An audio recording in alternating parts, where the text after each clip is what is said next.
భక్తి భాస్కర ప్రేక్షకులకు నమస్కారం. కార్తీక మాసం అంటేనే ఉపాసనా కాలం.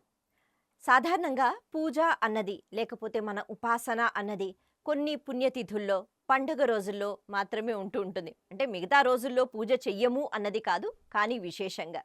అయితే ఒక మాసం అంతా కూడా ప్రత్యేకంగా భక్తి శ్రద్ధలతో ఈశ్వరుణ్ణి అలాగే శ్రీ మహావిష్ణువుని ఇద్దరినీ కూడా ఆరాధించే పుణ్యకాలము. అంటే ప్రతి ఒక్క రోజు పుణ్యతిథిగా భావన చేస్తూ మనం ఎంతో చక్కగా భక్తి శ్రద్ధలతో ఉపాసన చేస్తున్నాము అంటే అది కార్తీక మాసం. ఇక కార్తీక మాసం అన్న వెంటనే ప్రప్రథమంగా మనందరికీ కూడా గుర్తుకు వచ్చేది దీపం. ఆ దీపం అన్నది అది అమావాస్య నుంచి, అంటే ఆశ్వీజ మాసంలో అమావాస్య నుంచి దీపావళి రోజు నుంచి మొదలయ్యి ఆ దీపాల వరుస అన్నది పూర్తిగా వరుసగా పెట్టకపోయినా కార్తీక మాసం పాడ్యమి నుంచి మనము ఈ దీపాలు అన్నవి ఇంట్లో, బయట, తులసి కోట దగ్గర, అలాగే ఆలయాలలో ఇలా పెడుతూ ఉండాలి అని మన పెద్దవాళ్ళు మనకి అలవాటు చేశారు. ఎన్ని దీపాలు వెలిగిస్తే అంత మంచిది అన్నారు. మరి ఒక్క దీపం వెలిగిస్తే సరిపోదా? ఇన్ని దీపాలు వెలిగించాలా? అది కూడా ఒకవేళ వెలిగించాలి మంచిది అంటే కేవలం కార్తీక మాసంలో ఎందుకు?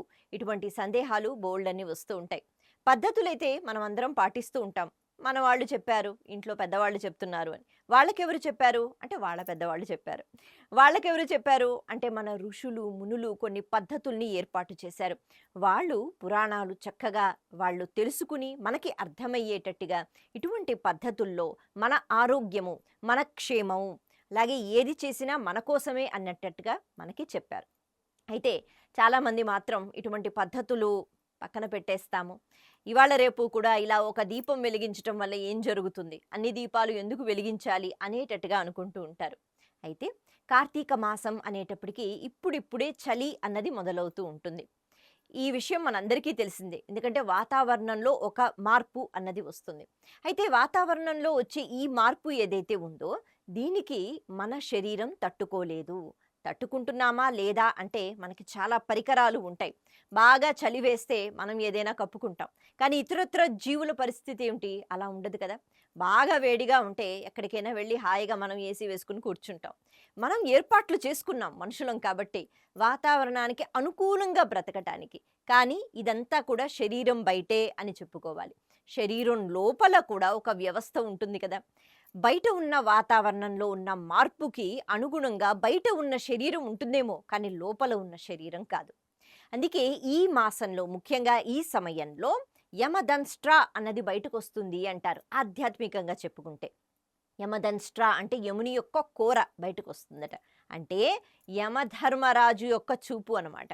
కాబట్టి ఈ సమయంలో ఎక్కువగా మృత్యువులు, అపమృత్యువులు ఇటువంటివి కూడా జరుగుతూ ఉంటాయి. కారణం ఏమిటి అంటే భయంకరమైన వ్యాధులు కూడా వస్తూ ఉంటాయి.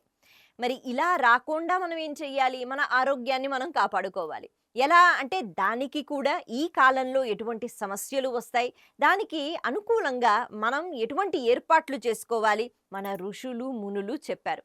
అందుకే దీపాలు ఎక్కువగా వెలిగించమన్నారు. మన శరీరంలో రక్తనాళాల్లో కొవ్వు అలాగ తిరుగుతూ ఉంటుంది కదా. మరి అటువంటి సమయంలో ఈ మాసంలో, అంటే ఈ చలికాలంలో కార్తీక మాసంలో బయట ఉన్న వాతావరణంలో ఉన్న చలి వల్ల లోపల ఈ రక్తనాళాలు ఏవైతే ఉంటూ ఉంటాయో అవి దగ్గరగా అయిపోతూ ఉంటాయి అన్నమాట. అంటే అవి సంకోచిస్తూ ఉంటాయి.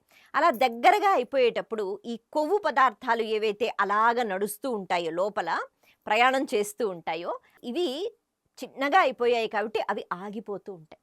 అటువంటి సమయంలో కొవ్వు అన్నది ఎక్కువగా ఏర్పడుతూ ఉంటుంది. ఇలా ఏర్పడినప్పుడు ఒక్కొక్కసారి మెదడులో, ఒక్కొక్కసారి గుండెలో అవి అలా నిలవ ఉండిపోతాయి. అందుకే కదా హార్ట్ స్ట్రోక్స్ అని, హార్ట్ అటాక్స్ అని, అలాగే మెదడుకి సంబంధించిన ఎన్నో ఎన్నో ఎన్నో వ్యాధులు ఇవన్నీ కూడా సైంటిఫిక్గా ప్రూవ్ అయ్యాయి. కాబట్టి ఇవన్నీ ఈ కార్తీక మాసంలో ఎక్కువగా వచ్చే అవకాశాలు ఉంటాయి. ఎందుకు అంటే బయట వాతావరణంలో వచ్చిన మార్పు వల్ల. అందుకని మనం కాలాల్ని మార్చలేంగా. చలికాలం మాకు వద్దు అని అనలేం, ఎండాకాలం వద్దు అని అనలేం. ప్రకృతిలో మార్పు మన కోసమే. అయితే ఇటువంటి మార్పు వచ్చినప్పుడు, భయంకరమైన రోగాలు వచ్చినప్పుడు ఈ సమయంలోనే ఎక్కువగా జలుబులు, దగ్గులు, జ్వరాలు మనం అందరం కూడా అనుభవిస్తూ ఉంటాం. మరి వీటన్నిటి నుంచి తప్పించుకోవాలి అంటే ముందుగానే ఎటువంటి సాధన చెయ్యాలి భగవంతుణ్ణి స్మరించుకుంటూ అన్నది ఋషులు మునులు చెప్పారు. అదే కార్తీక మాసంలో దీపాలు వెలిగించటం. కాబట్టి ఇంట బయట ఎక్కడ పడితే అక్కడ దీపాలు వెలిగించాలి. ఈ దీపాలు కూడా నువ్వుల నూనెతో అలాగే ఆవు నెయ్యితో మాత్రమే వెలిగించాలి. అయితే ఆవు నెయ్యి లేకపోతే నువ్వుల నూనె అని చెప్పారు.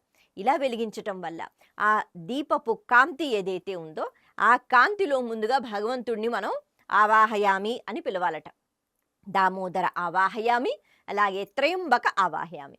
అంటే ఇక్కడ విష్ణువు దామోదరుడు, అలాగే ఈశ్వరుడు త్రయంబకుడు. ఇలా ఇద్దరిని దీపపు కాంతిలో పిలవాలి. అంతేగా మనం పూజ చేసేటప్పుడు మనం ఒక చిన్న విగ్రహం పెట్టుకున్నా, పసుపుతో వినాయకుడిని చేసుకున్నా భగవంతుడిని పిలుస్తాం. పిలిచిన వెంటనే భగవంతుడు వచ్చి అక్కడ కూర్చుంటాడు. అప్పుడు అలా మన పూజ మొదలవుతుంది.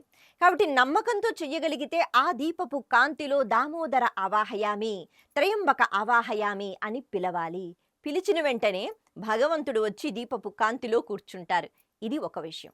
ఇంకొకటి, ఆవు నెయ్యితో దీపాలు వెలిగిస్తే ఆ పొగ ఏదైతే సన్నగా కనిపిస్తూ ఉంటుందో ఆ పొగ మనం ఇంట్లో దీపం పెడితే ఇల్లంతా కూడా చేరుతుంది. అంతేగా, అలాగే బయట దీపాలు పెడితే బయటంతా ఆ పొగ అన్నది ఉంటుంది. ఇలా ఆవు నెయ్యితో దీపాలు వెలిగించిన, నువ్వుల నూనెతో దీపాలు వెలిగించిన సన్నని పొగ ఏదైతే ఉందో ఇది ఆరోగ్యానికి చాలా మంచిది.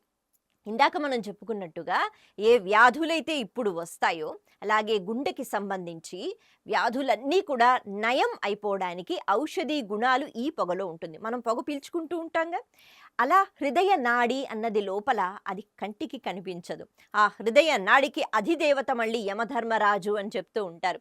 అలా ఈ హృదయ నాడి బలంగా ఉండాలి అంటే ఏం చెయ్యాలి? బయట మనం ఎన్ని కప్పుకు కూర్చున్నా లోపల మాత్రం అక్కడ ఆ వ్యవస్థలో ఎలాగైనా కొద్దిగా అటు ఇటు ఉంటుంది. అందుకే మనం పీల్చుకునే పొగ ఏదైతే ఉందో ఆవు నెయ్యితో దీపాలు వెలిగించిన తర్వాత ఆ పొగ పీల్చుకున్నప్పుడు హృదయ నాడి అది బలంగా ఉంటుంది.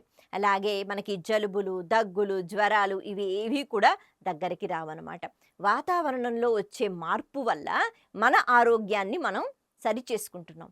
అయితే ఇంట్లోనే కదా పెట్టుకోవాలి దీపాలు, మరి బయట ఎందుకు పెట్టుకుంటున్నాం అంటే బయట కూడా వాతావరణంలో వేడి అన్నది మనం ఉత్పత్తి చేయగలం. ఒక కుక్క, ఒక ఆవు, లేకపోతే ఒక పంది దీపాలు వెలిగిస్తాయా? వెలిగించలేవు. ప్రతి ఒక్క జీవి ఉపాధిని మనం స్వీకరిస్తున్నాం. అందుకని మన బాధ్యత. కాబట్టి మనుషులంగా మనం ఉన్నాము కాబట్టి మన వల్ల వాతావరణంలో వేడి అన్నది ఉత్పత్తి అవుతుంది, అవ్వాలి. అందుకే దీపాలు అన్నవి బయట కూడా ఎక్కువగా పెడుతూ ఉంటారు. కార్తీక మాసంలో మీరు బయట దీపాలు పెట్టండి అంటారు. ఇంట్లో ఒక దీపం పెట్టినా బయట కూడా ఎంత వీలైతే అంత దీపాలు పెట్టడం, ఆలయ ప్రాంగణం అంతా దీపాలు పెట్టడం కనిపిస్తూ ఉంటుంది. తద్వారా వాతావరణంలో వేడి అన్నది మనం అక్కడ నింపుతున్నాము. అలాగే కాలుష్యం ఏదైతే ఉందో ఆ కాలుష్యాన్ని పూర్తిగా దూరం చేస్తున్నాము. తద్వారా మనుషులం మనమే కాదు, ఇతరత్ర జీవులు, చిన్న చిన్న క్రిమకీటకాల దగ్గర నుంచి పశువుల దాకా వాతావరణంలో వచ్చిన ఈ మార్పు వల్ల పాపం అవి చచ్చిపోకుండా ఉంటూ ఉంటాయన్నమాట. ఇలా మనుషులుగా మనం ఉన్నాం కాబట్టి చాలా పుణ్యం చేసుకోవడానికి, మంచి పనులు చేసుకోవడానికి ఈ కార్తీక మాసంలో దీపాలు అన్నవి నిజంగా చాలా సహాయపడతాయి. అందుకని ప్రతినిత్యము అంటే కేవలం ఇంట్లో మన ఇంటి బయట ఉన్న తులసి కోటలో అని కాకుండా బయట కూడా ఒక 2-3 దీపాలు పెట్టి వీలైతే ఆలయం దగ్గరికి వెళ్ళి అక్కడ కూడా దీపాలు పెడితే ఖచ్చితంగా మన వంతు సహాయం మనం చేస్తున్నాము.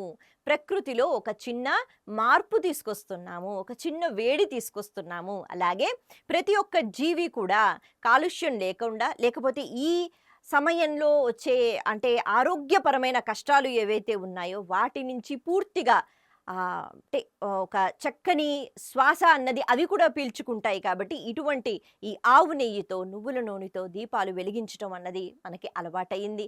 దీన్నే మనం ముందుకు ముందుకు ఇంకా సాగిస్తూనే ఉందాం. అలా కార్తీక మాస శోభ అన్నది దీపాలతో మొదలవుతుంది. మాసమంతా కూడా దీపాలు వెలిగించి త్రయంబకుని అలాగే ఆ దామోదరుని యొక్క అనుగ్రహాన్ని అందరం పొందుదాం. మరొకసారి మీ అందరికీ కార్తీక మాసం శుభాకాంక్షలు. నమస్తే.